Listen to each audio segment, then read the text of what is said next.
A homeopatia, como sabemos, ela busca a individualização do tratamento, levando em consideração todos os aspectos do paciente. Mas você já sabe, você já parou para pensar como as emoções e a linguagem corporal podem influenciar nessa escolha? Eu sou Ana Cremasco, a sua farmacêutica emocionada favorita. Neste vídeo, vamos explorar a conexão profunda entre a mente e o corpo e a homeopatia. Então, durante a anamnese, aqui eu vou falar um pouquinho sobre como a gente vai conduzir uma consulta observando a leitura corporal, como as emoções, os estados físicos vão influenciar na escolha do remédio homeopático ideal. Durante a anamnese, é fundamental observar cada detalhe da linguagem corporal do paciente. Um olhar inquieto pode indicar insônia, enquanto o rosto pálido pode sugerir uma anemia. E veja, cada detalhe da linguagem corporal pode nos fornecer pistas valiosas sobre o estado emocional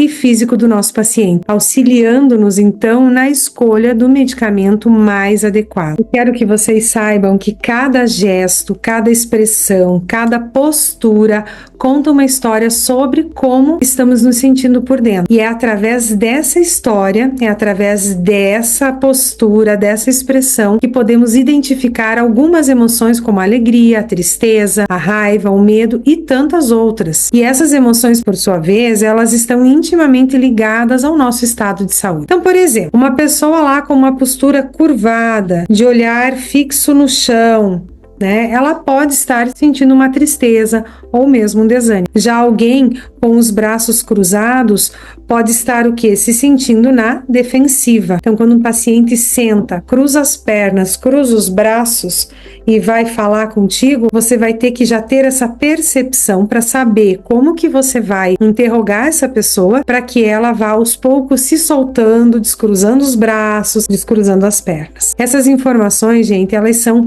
valiosíssimas para um terapeuta homeopata. E isso é uma habilidade que a gente vai desenvolvendo com a prática e que permite a nós, terapeutas, construir uma relação mais profunda e significativa com seus pacientes. Eu sugiro até leituras como o livro O Corpo Fala, que é onde você vai pegando essas expressões, a forma do posicionamento da pessoa. Tudo isso vai ajudar nessa interpretação de sinais e de emoções e de postura. O que isso quer nos dizer? E como as emoções se manifestam no corpo? Essa é uma pergunta. A gente tem sintomas físicos, então emoções como ansiedade, por exemplo, tristeza e raiva, podem se manifestar em diversos sintomas físicos, como dores de cabeça, insônia, problemas digestivos, entre outros, tá? Então, existem outras manifestações. A linguagem corporal, quando eu falo a linguagem corporal, eu falo da postura, os gestos, as expressões faciais, elas são reflexos do nosso estado emocional. Por exemplo, uma pessoa ansiosa, ela pode apresentar tensão muscular, uma respiração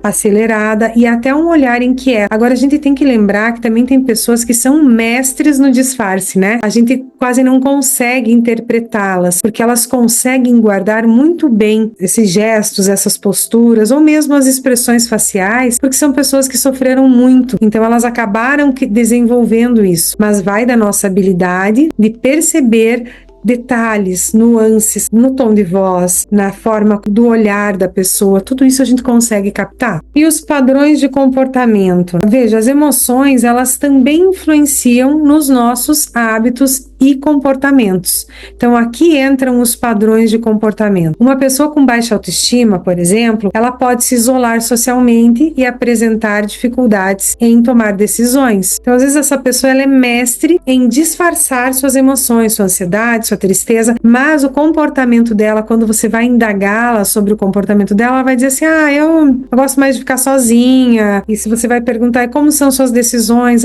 eu nunca sei o que eu quero. Então, uma pessoa indecisa, isolada socialmente, você já pode perceber ou concluir que ela tem uma autoestima baixa. E aí você vai conduzindo a sua consulta para esse tipo de conversa, onde ela vai trazendo essas situações. Eu tinha um paciente que a primeira vez que ele veio no meu consultório, ele veio curvado, ombro curvado, olhar fixo para baixo, e ele tremia muito as pernas. Uma pessoa que quase não falava. E eu pensei, meu Deus, o que eu vou fazer, com esse paciente agora? E me chamou a atenção aquela perna parada que ficava se movendo o tempo todo, sabe? Quando a pessoa fica movendo a perna para cima e para baixo, pernas inquietas. Eu dei uma medicação para aquilo e dei uma tuia, mandei ele para casa. 15 dias depois ele voltou. Quando eu olhei ele na recepção, eu fiquei boquiaberta, porque ele estava com o cabelo todo para trás, penteado, ombros eretos e veio falante. Tudo isso por quê? Por conta da percepção de uma consulta que geralmente dura em torno de 1h30, 2 horas. A consulta dele acho que durou 30 minutos, eu não consegui extrair nada dele. Então, por conta da percepção dos gestos, dos padrões de comportamento, da forma com que ele se expressava e que ele se mostrou, da postura dele, eu consegui fazer com que no retorno ele voltasse mais falante, aí consegui extrair um monte de coisa dele e tudo. Então foi muito assim legal, e como é bacana você ter esse conhecimento. Por isso, o que eu recomendo para vocês? Que vocês estejam sempre atentos a cada detalhe do seu paciente. Não apenas na fala, mas no olhar, na postura, aonde ele coloca as mãos, a inquietação das pernas ou dele mesmo, inquietação ou não, às vezes é uma pessoa muito parada. Tudo isso é um caminho para um tratamento mais profundo e adequado. E o que eles não falam, a gente observa. Então, também é uma linguagem, também é uma confissão. A forma com que a pessoa se apresenta, a sua postura, suas mãos, a inquietação, a forma com que ela olha, a forma com que ela se expressa, tudo isso é uma confissão. Para saberem cada vez mais sobre esse tema, não esqueçam de nos seguir aqui no nosso canal. Deixem o like para fortalecer o nosso trabalho. Quero também pedir